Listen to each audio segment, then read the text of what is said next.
Welcome to the Commentary Magazine Daily Podcast. Today is Monday, March 23rd, 2026. I am John Podhoretz, the editor of Commentary Magazine. With me, as always, executive editor Abe Greenwald. Hi, Abe. Hi, John. Washington Free Beacon editor Eliana Johnson. Hi, Eliana. Hi, John. And joining us today, our contributing editor, Puba, at the Foundation for Defense of Democracies, and our go-to guy on what the hell is happening in the war, Jonathan Schanzer. Hi, John. Hi, John. Everyone within the ambit of my voice should be aware that if you don't understand what the hell is happening in the war, you are not alone. Nobody knows what the hell is happening in the war. I think it's fair to say my quick interpretation is this. Donald Trump decided to say, Iran, open the Strait of Hormuz in 48 hours or we will bomb all of your oil facilities everywhere. And then this morning announced that due to wonderfully productive talks, he has called off the raid on the Iran oil production facilities for 5 days. And as Eliana noted just before we went on, has told CNBC that he's very optimistic about a deal. We have no evidence that these talks that he mentioned with Iran that have been so productive actually exist. This does appear to be a back down from a kind of Hail Mary, you better do it or we'll kill you. The problem, of course, I think logically is that if Iran is pursuing the mullahs shall we pursue even if the heavens fall strategy, more destruction inside Iran would not necessarily be harmful to them because they don't care. They're in this, they're just trying to survive, and so they want to absorb all the blows they can, somehow bring America to the point at which America will say, we're tired of this and we got to stop. And then they declare victory while they stand on top of their pile of rubble. Jonathan, would you say that that is a fair assessment of kind of conventional wisdom about Iran, that where they are now is drop more bombs on us? Like, if we just get out of this by not being ousted, we're going to say that this was a huge triumph for Allah and for the Shiite cause and against the West and all that. That's about right. And of course, that's exactly what we've seen from all of the Islamic Republic's proxies. So every time Hamas has gotten shellacked in a war with Israel, they declare victory afterwards as they stand on rubble and say, we're still here. Hezbollah has done the same thing. The Houthis have done the same thing. And so, yes, that's exactly what the Islamic Republic is going to try to do. But here's the part where I remind you that when the fighting stops, the bombing, that's actually probably when phase 2 kicks in. And phase 2 is where the Mossad is providing weapons and communication and cash and intelligence to the people of Iran in an attempt to stoke some kind of uprising that would bring down the regime. That's what happens after we've softened things up and destroyed a lot of that infrastructure. I think that's very likely what's going to happen next. So the Islamic Republic's leaders, whoever's left, they can come out and try to flex their muscles on TV, but I don't think they're going to have a lot of time to rest here, because even if the U.S. stops bombing, and even if the Israelis stop bombing, that doesn't mean that the assault on the Islamic Republic is going to end. Okay, there was a big story. I think the New York Times, it may be the Wall Street Journal. These are the only two outlets that are doing serious, substantive, and extremely wrong-headed stories, in my opinion. But nonetheless, they're trying to dig into what's going on here in the war. And there was an intra-Israel story about how the Mossad changed tactics from 2021 when Yossi Cohen was the head of the Mossad and resigned bitterly or was fired bitterly in a dispute with Netanyahu over how to pursue the policies toward Iran. And a new Mossad head, David Barnea, is now in charge. And it is Barnea who went to Netanyahu, according to this story, and said, we believe we see a way to support internal forces in Iran. If we go to war with them, they will rise up and they will take the regime down if we soften the ground sufficiently. And Bibi decided to believe Barnea. They, according to this story, they briefed the Americans. Trump got excited. Here they go. They start bombing, and the regime seems to be holding. And Bibi's mad at Barnea. He yelled at him in a strategy meeting. None of this is confirmed.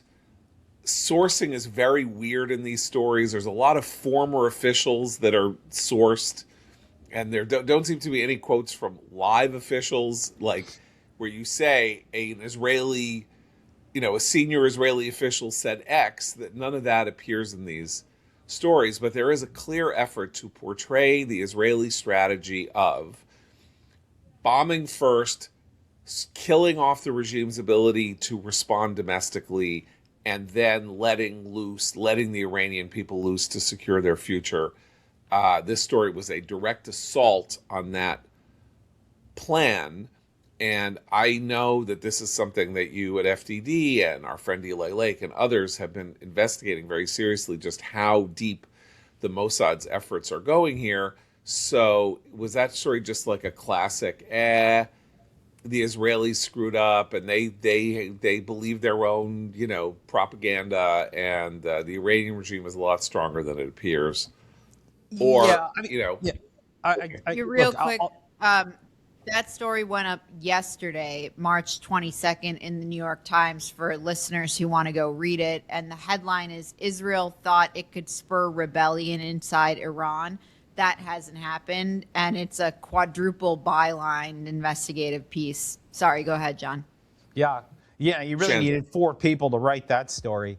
I mean, you might as well just add 2 or 3 more, and you got a basketball team. So, I mean, look, what I would say here is this: there are parts of that story that are 100% accurate. And somewhere around 2022, the Israelis made the decision that it was time to bring down the regime. And we've all heard the way that this has been talked about in the media for a long time, that Israel was fighting the arms of the octopus and they weren't going for the head of the octopus. And there was a decision that it was time to change tactics. That we know for sure. Now, the question of the strategy for doing so and for trying to bring out the people of Iran, let me just say, in some ways it actually worked. We saw thousands, tens of thousands of people come out into the streets of Iran back in January. You might actually argue that they moved a little too quickly, that they couldn't wait, that their frustration was growing, and that they maybe had an overinflated sense of their own capabilities or what they could do in terms of bringing down the regime. And they've suffered. These are the Iranian you're referring to the Iranian protesters now. Correct. We're too optimistic that the regime could fall as a result of the protests that began on December 28th and then concluded on January 9th with the massacre of 30,000 people. Thank you. Sometimes I need people to explain what's going on in my head. But yes, I mean, that's exactly what happened. And so we saw 35,000 people slaughtered. And so, fast forward 2 months in this war. And now you've got the Israelis in the United States hammering the regime and reducing its capabilities, reducing its leadership, reducing its own confidence to continue to rule Iran. The question now is, will the people come out again? Are they willing to come out again? Because they've lost so many of, I'm assuming, leaders, but also activists. And I think the demise of the Israeli plan for bringing out the people of Iran, I don't know, it may be premature here. The declaration that this is a failed strategy by the New York Times, by their basketball team of reporters, feels a little silly to me, because we don't know what happens in phase 2. Yes, this was Barnea's plan. This was Bibi's plan. Bibi's not made any secret about it. He's been calling for the Iranian people to come out into the streets. He just told them a couple of days ago in a video, it was a remarkable video, he said, we're watching from above. And it was a direct statement to them that, hey, we can maybe provide you with some, close air support if you decide to come out. They've not done it yet. And here is the part where I think I just need to remind everybody. The protest movement, the people of Iran, the population of Iran, they're a black box. They have been kept down by the regime for decades, right? It's 46 years of utter oppression. They have been turned against one another. They have been, I think, stripped of any sense of optimism about the future, and yet they keep coming out in ways that I think have surprised a lot of people. Large protests in 2009, protests again in 2018, and then 2022, and then just a couple of months ago. I'm still mildly optimistic here that we'll see more activity. The question is when. The question is, at what point do they feel ready to do this? And then when they are the Israelis going to give them the support? And again, I think that when the fighting stops, maybe even as we speak, money, weapons, intelligence, communication systems, I would be shocked if the Mossad is not providing those to the people of Iran, whoever is willing to take up this fight. The negativity of the coverage we've been talking about it for days. Maybe it just gets self-reflexive. But the axiom of the coverage here is that America is failing to secure its goals in the war, and that it hasn't explained the goals, and Trump hasn't explained to the American people why we're doing this, and whatever the goals are not being secured. And there are two pieces of evidence to adduce this. Obviously, the biggest one is trouble at the Strait of Hormuz.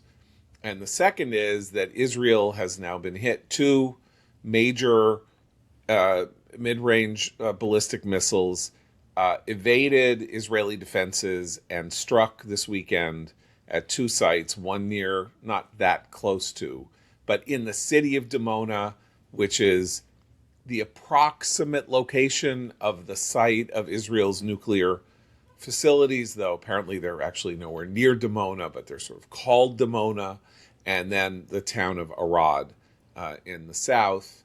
Extensive damage done. Once again, miraculously, almost no death toll, which is really startling because when we first heard about the Arad hit, it was called a mass casualty event by the first reporters, and it really isn't. I mean, a lot of people were injured, but it's not what it appeared to be, which is like 100 people or more dead in one strike. But suddenly you get these articles, again, New York Times, like Israel's missile fighting strategy under criticism. So Iran has fired 600 missiles at Israel with a success rate of 2%, actually making direct hits, and then some extra trouble from shrapnel resulting from the interception of these missiles in a war, in an air war, where 15 years ago there was no such defense, period, on the planet Earth. There were defense against small rockets, that was Iron Dome, but that you could actually shoot a missile with a missile, that is a new development. And Israel's success rate at protecting itself from this Iranian barrage is still astonishing, but we are now told that because of 2 hits, Israel's strategy of defending itself is failing. So that's where I get into the sort of the negativity thing. It's no wonder that people think the war is somehow going badly. No calculation on earth would say the war is going badly, except that it hasn't ended yet, and that Trump maybe overpromised how quickly it would go.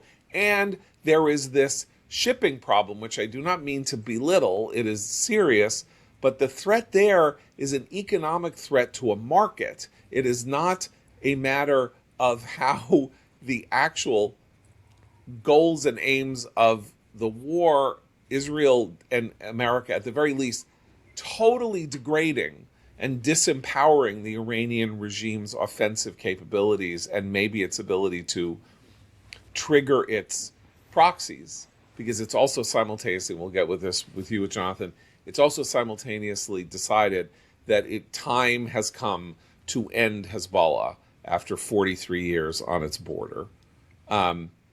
Anyway, so John, here we are. I just want to say, I think in listening to what you're describing, the media, the way they're approaching this war, it's a big giveaway. It's a big tell on their part that they are trying to attack the American and Israeli effort on every last front. They're trying to say everything's going wrong, right? Trump didn't prepare for the Strait of Hormuz to be closed off. The Israeli air defense strategy isn't working. They're running low on missiles. The Israeli regime change strategy is a failure. It can't all be a failure, especially when none of it looks like a failure.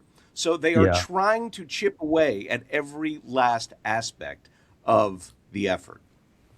They are, and it really is just shameful to read some of this stuff.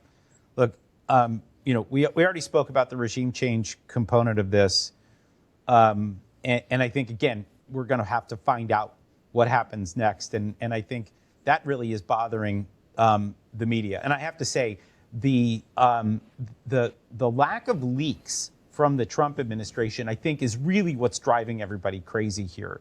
The discipline that we see from the Trump team is killing the New York Times and the Wall Street Journal and AP and Reuters. And they're all going crazy because they're not getting those little shreds of information that they are so used to getting.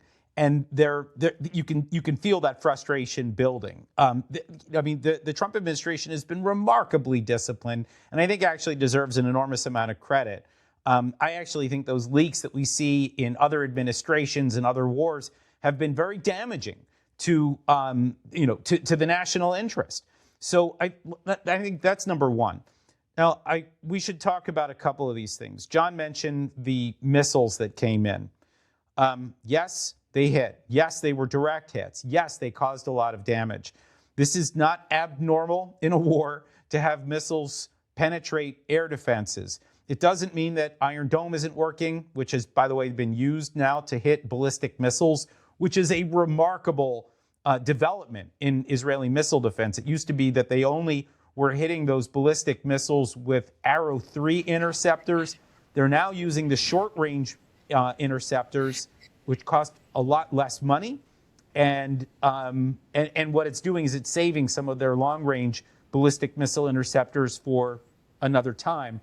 I'm actually really happy to see the way the system has been working. A note on Dimona, speaking to a very senior former Israeli official yesterday, there is virtually zero fear that the nuclear facility can be destroyed by an Iranian ballistic missile. So all the talk about how the sky's falling and now the Dimona is vulnerable to Iranian attack, don't buy it.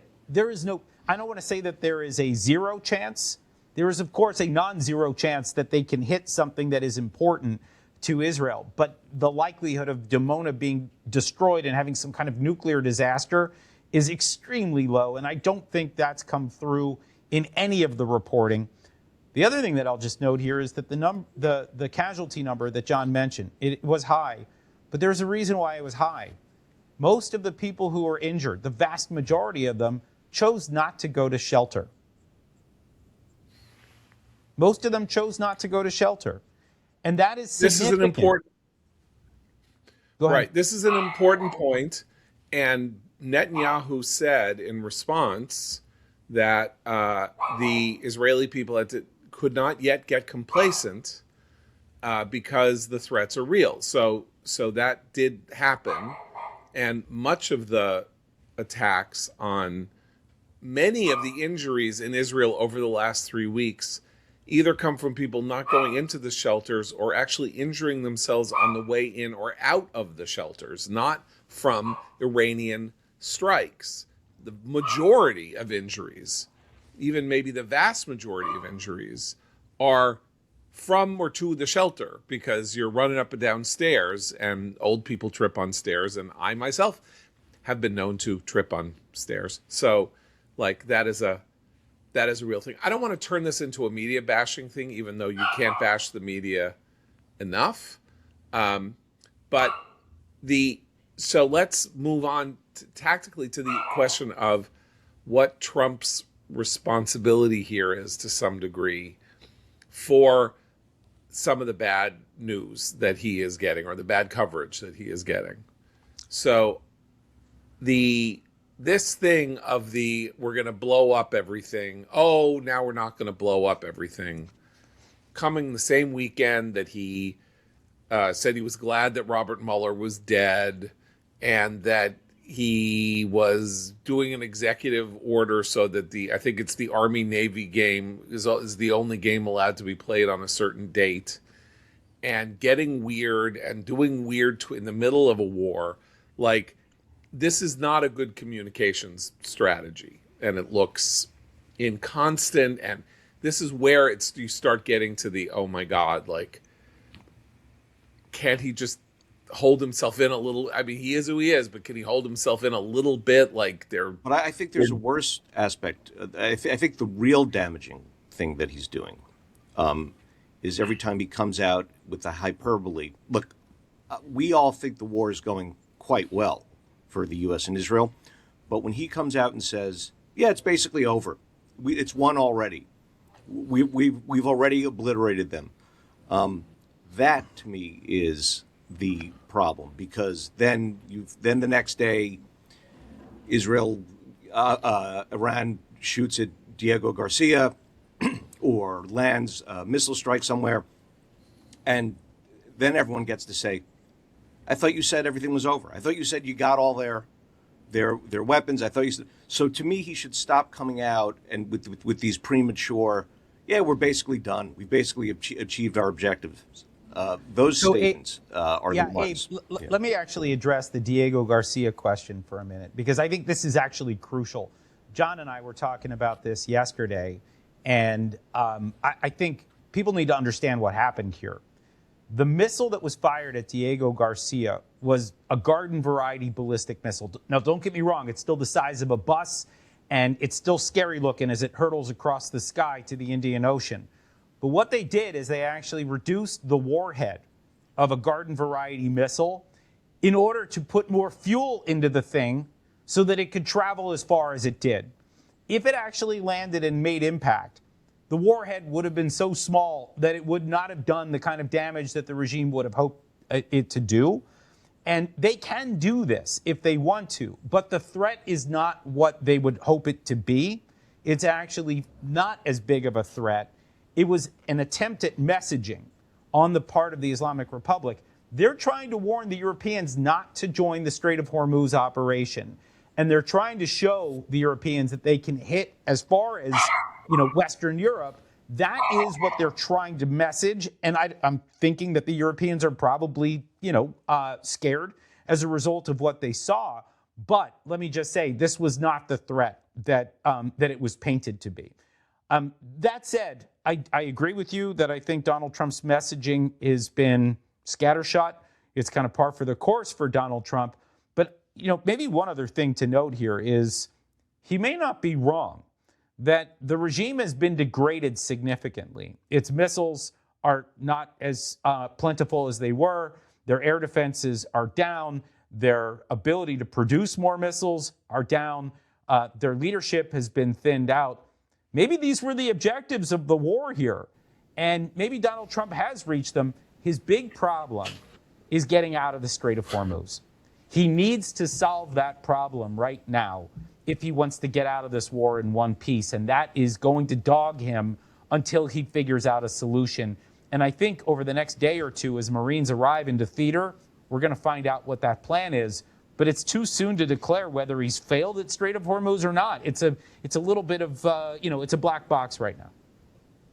Look, the danger that has been caused by the Trump rhetoric is that it may be technically true that the war aims, if what you indicate is that the war aims are you take an enemy and you make the enemy completely, how would you describe this? Like completely disempowered toward you, that you have degraded the enemy's capacity to respond against you in any meaningful way. That really did happen very fast.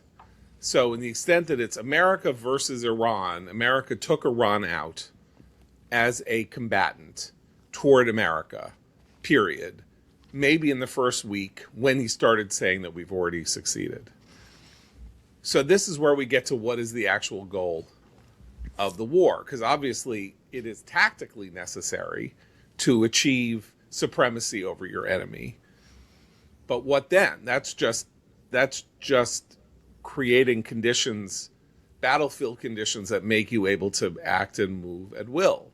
Israel similarly has had the same experience. There is no engagement with Israeli military assets. Like, for example, the Kiryat, which is the sort of the headquarters of the Israeli military during the war with Hamas, the Kiryat was nearly blown up by a Houthi drone, which landed, I think, 100 feet or something like that from the Kiryat. It wasn't nearly blown up, but I mean, it was nearly hit. Nothing like that has happened. You have this missile landing miles and miles from the Dimona nuclear reactor. That's not any kind of serious engagement. But they're not out of it in this sense, and so they're not out of it because Trump hasn't, for I think good reason, defined what he means by the end of the war. I don't think that's a bad thing in terms of the war itself. It's obviously a bad thing in terms of public diplomacy, meaning he doesn't want to come out and say we only win if there's regime change, or we only win if the Straits of Hormuz are open, or something like that, because then you establish a kind of pinhole through which you have to fit through in order to say we won. And all of these things might or might not happen. Obviously, the Strait of Hormuz will have to be in regular working order for us to say we're done with this mission. I mean, you can't leave world shipping in a state of crisis. That we have to move on from that. But that's not even the end of the war per se. And so I think there was a confusion of what it is, if you're talking to a general, what they want to achieve, and what General Kane and Admiral Cooper probably said to him is what we want to achieve is complete military supremacy over Iran so that its forces pose absolutely no threat to any American.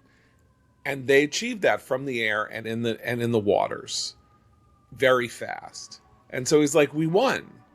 But wars are political, geopolitical events. They're not just like war games.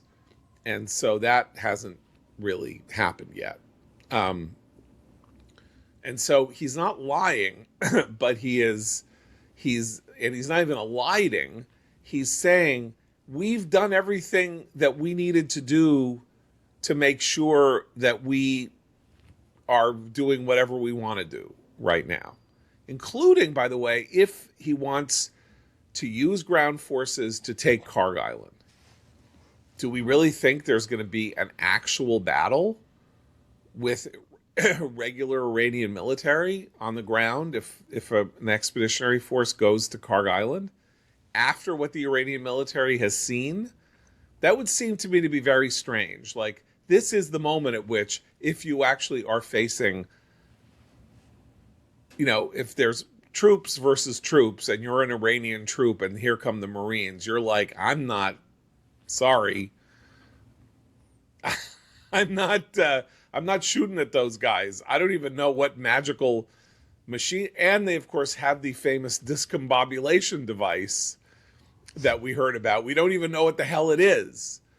But the discombobulation device that completely paralyzed the Venezuelan protectors of Maduro. So, we're in a position in which a lot of the war aims are very easily, you can see how they're going to be met over time. Hormuz will be opened, and probably the regime will fall eventually. But it was never that the regime was going to fall forever. And the idea that, the regime for now is holding fast. I don't want to sound like I'm just being a propagandist or a Pollyannish, but like, what else was going to happen? Everything is frozen in that country. People can't even go out in the streets. Like, nobody knows what's running anything. When that happens, you turn the machine on and you let it run until the machine runs out of gas. But it's not like, oh, okay, well, I see, we really need someone to run the energy department. So, I'll get this guy from Parliament. He'll come in and run the energy. They're all like in bunkers, or they're like in hiding, or they're crossing the Turkish border. They're like running across the Turkish border. People in positions of authority. So, of course, the regime is holding in that sense. You can't expect there to be a massive uprising in the middle of 5,000 or whatever it is, thousands of military strikes a day. That's not rational. It's not rational. And I think maybe just to add to what you've just said, I mean, first, let's just acknowledge that the leadership situation in Iran is essentially weekend at Bernie's, right? We got, Mujtaba Khamenei, who may be alive, may be dead, may be severely injured, maybe not, maybe in Russia. We don't know. But there's total chaos at the top of this thing. The guy can't even come out and make an appearance on Iranian TV. So there's a lot of confusion. The leadership itself, as you say, everybody's in bunkers. The one thing that they're able to do right now is to fire off more weapons. And in particular, they're able to fire off a lot of drones and short-range rockets at the Gulf. And actually, I got to tell you, this is the thing that, to me, is very interesting. You are going to have a situation when this war ends, eventually when it does. The Gulf states are not going to forgive or forget what the Iranian regime has done. They've made permanent enemies. And so these Gulf states are going to do everything they can to bring down the regime if it still survives, right? There's going to be more rounds of this. You've got people with bottomless pockets here where they can devote enormous amounts of money to bringing down the regime and to working with the United States and working with the Israelis. I think you're probably right about the inevitability of the fall of the regime. The question for me is timeline. And, here's the part where I think we all just need to remember that nobody has patience anymore. The American people are, they're waiting for Donald Trump to bring down the regime tomorrow, right? That's supposed to be the big reveal. He gets to stand up and say mission accomplished. I think what he's learned over time, right? He's watched other presidents do this. Never get up and say mission accomplished. Never pin yourself down to policies that you don't know if you could completely fulfill. He leaves himself always politically here at home, as well as abroad militarily, with maximum flexibility. This is what Donald Trump does. I'm not surprised that people are frustrated with him, but I do think that at least right now things are going well. Again, my big caveat is the Iranian people. I just don't know whether they're capable of coming out and organizing. That's the thing that concerns me. But you could still see a collapse of the regime even without the people of Iran organizing in some kind of, truly structured fashion where they come out and say, we've declared some other new government. The regime could still implode.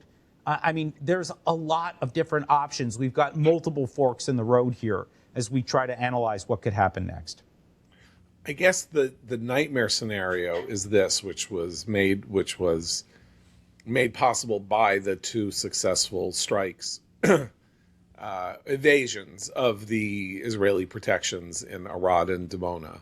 And then maybe the Diego Garcia thing, although as you explain, that was a trade-off between the value of the missile and the length at which the missile could fly, which is, does Iran somewhere hidden that we don't know about have a second strike capability in this war?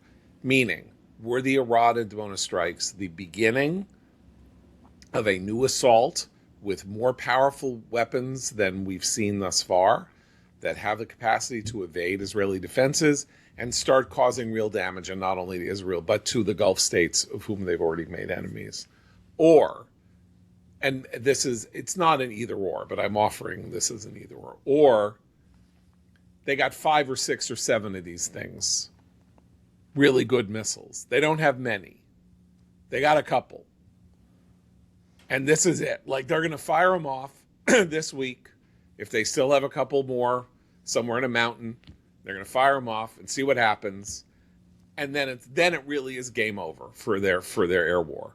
Yeah. That they've spent their stuff. And according to both Admiral Cooper in an interview with Iran International and stuff that Scott Bessent, who is the Treasury Secretary, but we assume is heavily briefed because he's, of course, dealing with the oil problem, that all our battle estimates are that they are very close to hitting rock bottom in terms of their air capabilities. That our effort to destroy their missile caches and their missile production facilities and maybe even their drone production have actually borne fruit, and that they really don't have much left.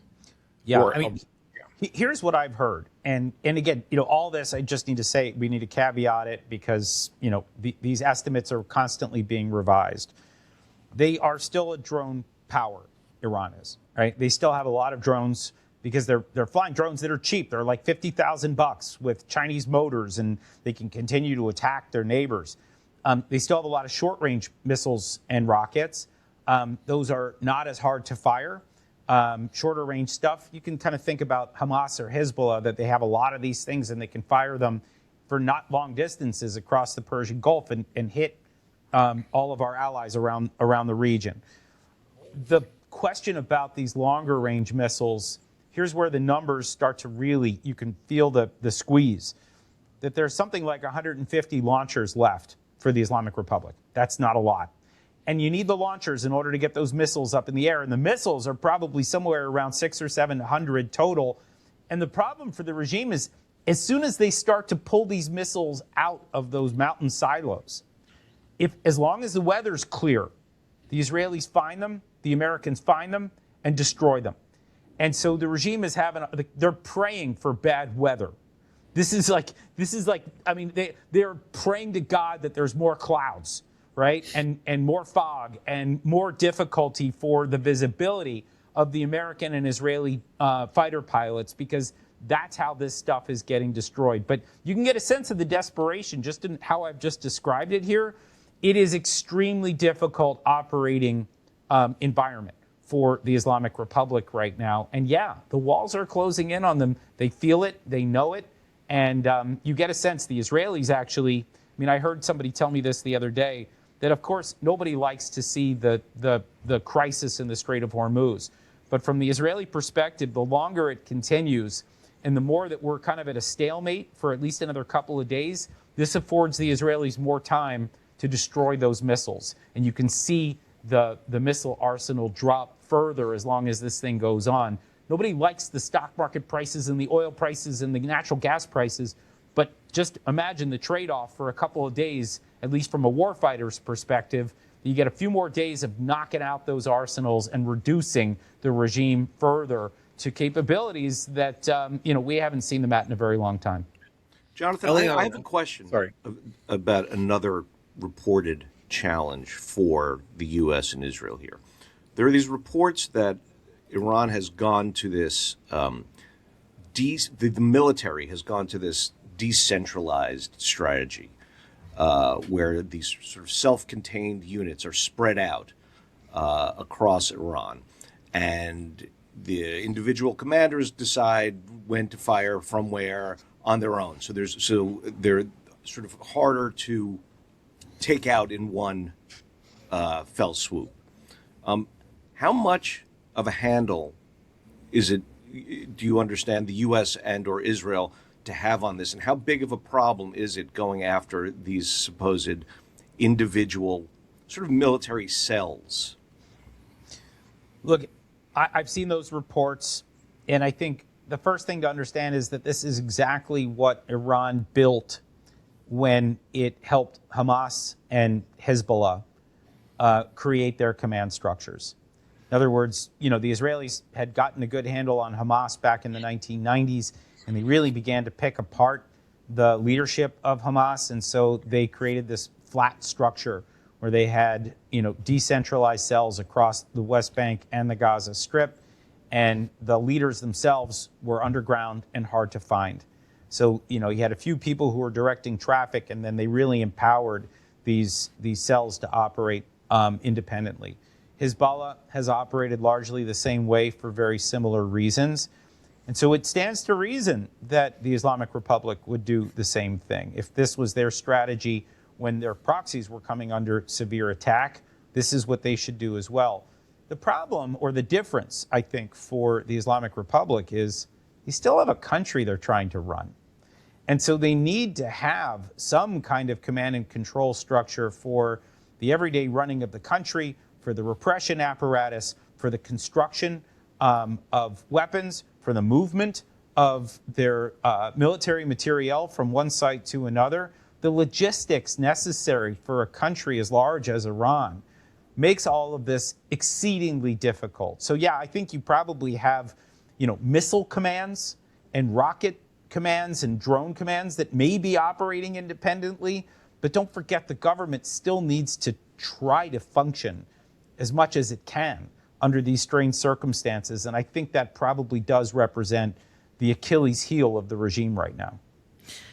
John, do you think that the U.S. begins escorting tankers through the Strait of Hormuz? And if not, how do you think that situation resolves itself?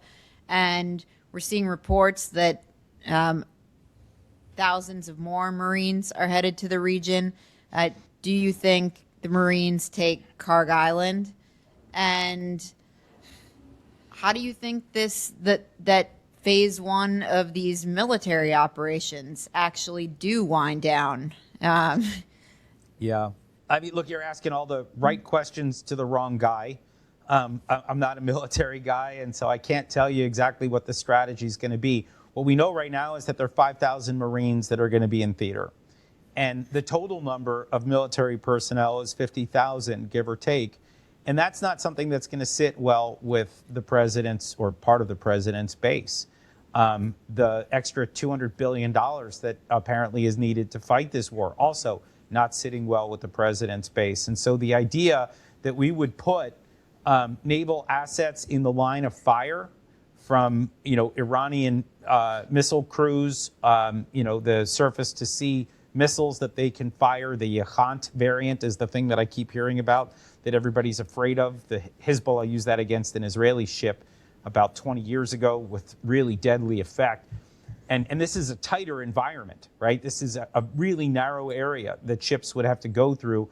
You get a sense that they would be extremely vulnerable. And so you can feel the tension between the desire to win on the one hand and the risks posed to the president politically right now. And so if you ask me, the answer is I don't know.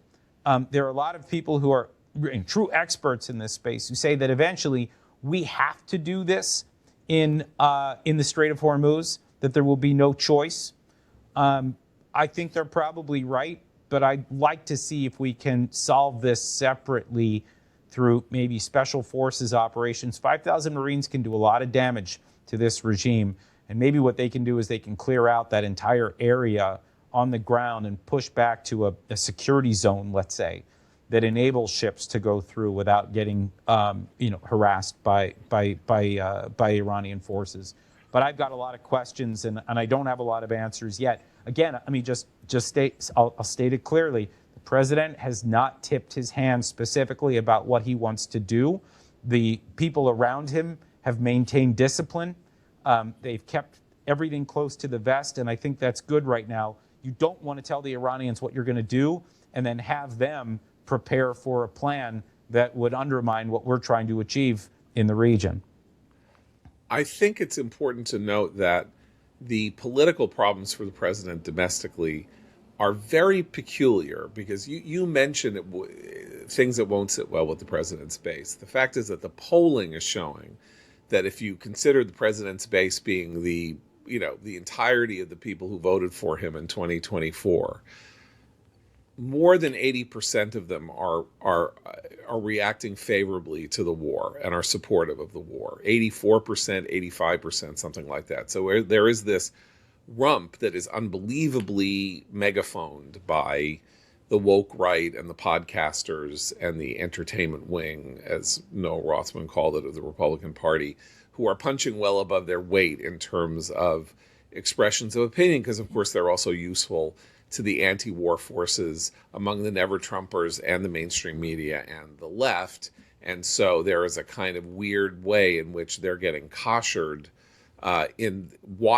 for their vile anti-Semitism and various other things so that they can be used as a cudgel to beat Trump with on the idea that he's lost his base. So I don't think he's lost his base. And the polling is weird, is really, really weird, as Noah Rothman points out in a piece in NR today, which is that the public is, 43 to 57 opposed, but but a majority support the idea of disarming Iran and taking out their nuclear program and opening the Strait of Hormuz and winning.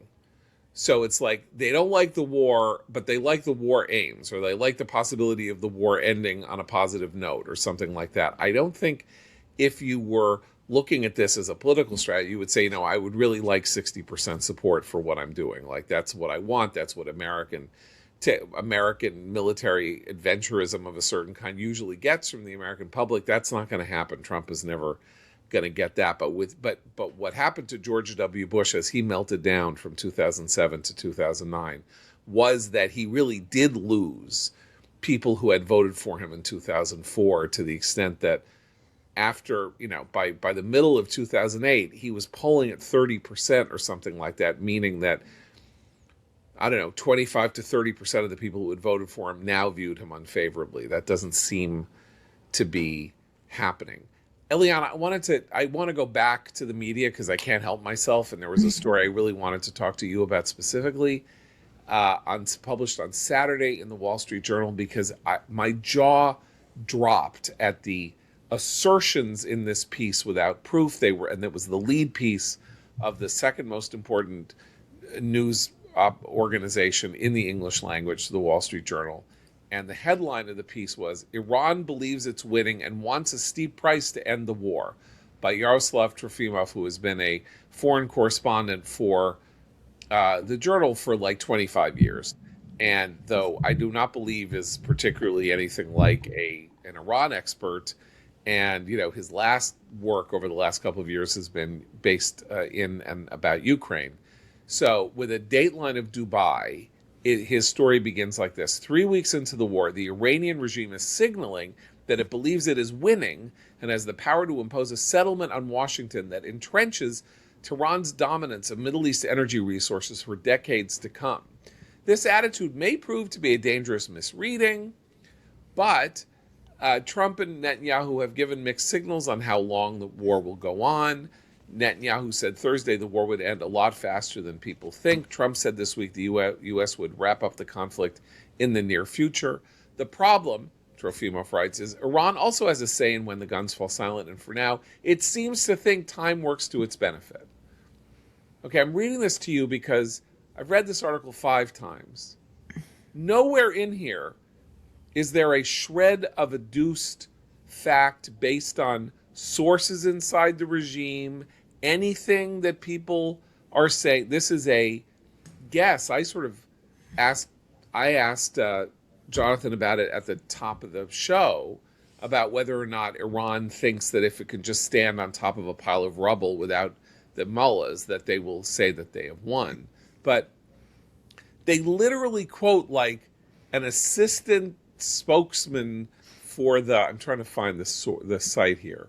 Like the one, Expediency Council member Mohammed Mokhber, an advisor to the supreme leader on economic affairs, told Iran's Mehr news agency Iran will turn its position from a sanctioned country to an enhanced power in the region and the world. Jonathan, have you heard of Mohammed Mokhber? Because I think that, to me, this is like quoting, I don't know, Ari Fleischer or something like that. Like, this is not a voice of the regime. This is not, Khamenei coming out of his coma to inform everyone that we will win. Like, that is literally the only evidence from inside the regime that Iran thinks it's winning. Did they get a quote from the cardboard cutout of the Khamenei Jr.? Yeah. Right. What's amazing is that 3 years ago, Iran was a regional power and could project force in the region. And it was Iran's dangerous misreading of the situation, dangerous miscalculations that have led it to be essentially defanged in the Middle East. Its proxies have been destroyed by Israel. Its proxies have been destroyed by Israel in the wake of October 7th. It has obviously dangerously misread Trump in that its nuclear infrastructure has been attacked in Operation Midnight Hammer in June, and it thought it could string him along in negotiations, and now its military power is being obliterated in this war. And that's the story that's not being written, is that Iran was a major regional power 3 years ago, and it's not any longer. And that's essentially a result of Trump's alliance with Israel. But this tone of the Yaroslav Trofimov piece, which is Iran thinks it's winning the war. And it's written, there are 4 paragraphs in which the only sort of like note of hesitancy is maybe they're miscalculating. I don't actually know whether Iran thinks it's winning the war. There are pieces of evidence that might suggest that Iran thinks it's winning the war. No qualification. The story says Iran thinks it's winning the war. So can you hate the media enough, is what I'm saying. Right. Well, And, let me just say, it's run by a bunch of nuts, who may think things that are insane. But this is the Wall Street Journal. This is like this is a gold standard paper that supposedly isn't, yeah, okay, please, John. I need to say something. I mean, Yaroslav he's a good reporter. I've actually talked to him a bunch about the Middle East over the course of a number of years. And I think he's had a lot of good scoops and a lot of good, pieces over the years. This one, I got to say, left me wanting for reasons that I think we've all described. But I just need to reinforce something here. The discipline from the Trump administration on what they've put out, what they've shared with the media, it has been very little. The stuff that we see from like Hegseth, you see more like, flexing and sort of like dunking on the other side, and much less information about what it is that we're doing and how we plan to do it and what our strategy is going to be. And so what's happened is, in my view, the media has no idea how this war is being fought, what the strategy is for victory. They're picking up little scraps here and there. It's not like Bibi's coming out and sharing information. And by the way, when you do see really good stuff coming out of the Israeli media about what's getting done, it is never picked up in the American media. I think it's actually one of the biggest blind spots of our journalism here in the United States, that they're not following the Israeli media closely because so much is revealed. It's a huge source of mine, and they're not using it. They're not reporting it because they think they're using, Zionist propaganda. What they don't understand is that the Israelis they have some of the most unbelievably dogged reporters who are willing to reveal state secrets for the sake of getting a scoop. And they don't care what Bibi thinks. They're just going to do it anyway. But I think the bottom line is, I think our media is operating in a bit of a vacuum. I think our folks don't understand what's happening in the region. They're not hearing enough from the White House. They're not hearing enough from the Pentagon. They're not looking at sources in the region. And so they're kind of flying blind right now and putting out stuff like this, which kind of feels like they're just wrapping up regime propaganda and putting it out there as news. So yeah, we've got a big problem here. But I don't think that it's Yaroslav's evil intention here. I think it's like everybody seems to be flying blind. I mean, I think it's his editor's fault. A general posture of giving maximum benefit of the doubt toward our enemies, whoever they are, and a minimum benefit of the doubt toward the Trump administration and our allies when our ally is Israel. Which, in the end, is why the only thing that matters here is victory. All of this will be forgotten. Whatever happened in the course of this war in terms of what the domestic conversation was like is meaningless. What we are talking about here will go down the rabbit hole of history, or is birdcage liner, virtual birdcage liner that will have no meaning. What matters here is that victory is secured. I still think in the end, ultimately, we will not be able historically to say that victory has been secured without the regime, without the mullahs falling. But I don't think that that is a necessary precondition of the conclusion of the war. We don't need Appomattox at the conclusion of this war. We don't need the ending of the Confederacy, the ending of the Confederacy as an entity to say that this war is won. That is not necessary. I do think it may be necessary in the year that follows, and particularly if the Israelis have the stick-to-itiveness to do what Jonathan is talking about, which is that while the United States says we have ended Iran's ability to project power, to control the oil markets, to have a nuclear program, to possess nuclear materials, which we are going to seize when we have the ability to do so physically, because they're also going to tell us where they are. That might be the Appomattox Treaty.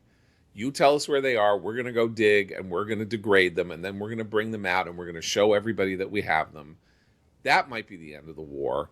The secondary stage has got to be that the regime that we fought no longer exists. But that, again, is a geopolitical event, not necessarily a military battlefield event that will take some time. And without that, so Trump should ignore us. Trump should not pay attention to Trofimov. Trump should not pay attention to David Sanger. Trump should not pay attention to us. He should just keep his mind on the idea that his presidency will be a failure, and he will be regarded in history as a failure if he does not succeed in the aim of unambiguously winning this conflict. And so if the statements over the last hour or so, where he's like, we've had really good talks, and Witkoff and Kushner are having good talks, and there's a lot of good talks, if they are not simply designed, which I think they might be, to relieve pressure on the oil markets, and there's been like a $30 decline in the cost of Butler crude over the last hour because Trump pulled back from his threat to bomb all the oil facilities. So he's released a little pressure from that market, from this question of where crude is selling, and the panic that might or might not be causing. I got no problem with that. There are people that I'm looking at on Twitter saying, like, this is market manipulation. Like, he announced it, then he pulls it back, then the market goes down, and so he can say, I brought the oil market prices down, and you can stop yelling at me. And if he did that, good. That's fine with me. Like, the market oil price is itself part of the propagandistic effort against the war. Is to say, you see, you screwed up. Like, oh, this is an oil shock. Like, there was never any such oil shock. And you've heard that, by the way. People have been saying that this is the worst oil shock in history. And I want to pull my hair out, because I'm going to conclude by telling this story, which is that in 1973 and in 1979, there was an embargo of oil shipments into the United States by the entirety of OPEC in response to the Yom Kippur War. The West did not get oil from the Middle East by the choice of OPEC, the Organization of Petroleum Exporting Countries. The price of a gallon of oil, which in the United States was around 30 cents a gallon, quintupled in a month and has never gone down since, really. Like, it reached a new level and stayed there even after the oil embargo was over. And when oil had to be rationed, which happened twice in 73 and in 79 and 80, I lived on 105th and West End in New York City. On 96th and West End, half a mile away, there was one gas station, a mobile station, which is still there. Oil was rationed by license plate number. If you had an odd number, you got gas Monday, Wednesday, and Friday, and Sunday. And if you had an even number, you got gas Tuesday, Thursday, and Saturday. And for months, the lineup of cars to get into that gas station to get gas came up to my apartment on the corner of 105th, half a mile away in Manhattan. Double parked cars in a line, taking 2 hours to get gas. The West went into a huge recession. The 1970s were dominated by the oil shock. That's an oil shock. Don't let them tell you that we are suffering an oil shock. It's conceivable that if something catastrophic happens in the Strait, we will have a serious oil shock that lasts several months. There's nothing like that. There are market gyrations as a result of world instability. This happens every 4 or 5 years, that oil has some kind of a huge rise. Obviously, this is a war. It's a big deal. Stuff can happen, all of that. But we are already being told that something world historical has happened when those of us who are over the age of 60 have a very vivid memory of what it was like to live through an oil shock. And this is not that. Gas is more expensive. That's bad. I'm really sorry for people who have to spend 20% more when they fill up their tank than they had to 3 weeks ago. That stinks, and it's terrible, and efforts should be made to make sure that that doesn't happen, which actually the administration has been making by trying to ensure that that there is more oil available, including with this sort of liberation of the Iranian oil, just to flood the market with oil so that the prices don't go up.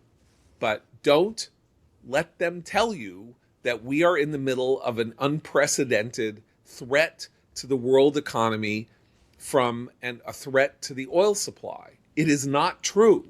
It is not only not unprecedented, it is not even true because we, in 1973, were importing 50% of our oil, mostly from the Middle East, and now we are a net oil exporter. And as Trump says, we, the United States, get 1% of our oil that goes through the Strait of Hormuz. Now, this is a worldwide market, so prices go up here the way they go everywhere else. It's not like we're isolated and insulated from it because we have domestic oil production of this unprecedented level. But just don't let them con you. Like, be of better cheer. I know it feels hard to be of good cheer. We're at war, it's serious, you know, there's a horrible missile strike in Israel. Don't let them wear you down and depress you and make you think that everything that's happening is terrible. It just isn't. It just isn't. And my friend Jonathan Schanzer must leave, and we've been going on too long. So Jonathan Schanzer, thank you so much. As ever, we will be back to you, you know, thanks, guys. The next time we're nervous. Pleasure. And for Abe, okay, it's great. And for Abe and Eliana, John Podhoretz, keep the candle burning.